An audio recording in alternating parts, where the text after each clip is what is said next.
Šta je ovo, nije puno spustilo grn. Veliki pozdrav. Evo vidite kako je to fino očišćeno na kupresu. Evo. I kaže, nesreće se događaju. Znači toliko je to poledilo, toliko je to stiglo, znači da to soli nije bacalo ništa.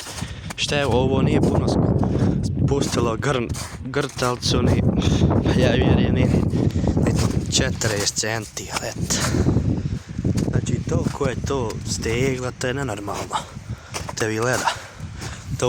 To so nije bacalo, evo put neošćen. Vamo dole sav led, eno vidite auta sporo ide, znači led je katastrofa. Vozači oprez, čuvajte se. Led je, ovdje toliko puše, dobro hladno i nije, ali toliko puše, mora da je to nemoguće nešto pisati. Toliko to puše, toliko je to hladno. Znači nenormalno, to je nenormalno hladno. Vidite kako je to, kako je to fino. Gospoda čiste iz kupresa. Svaka im čast. Dok neko ne izgine, neće se niko pomalat, svaka im čast.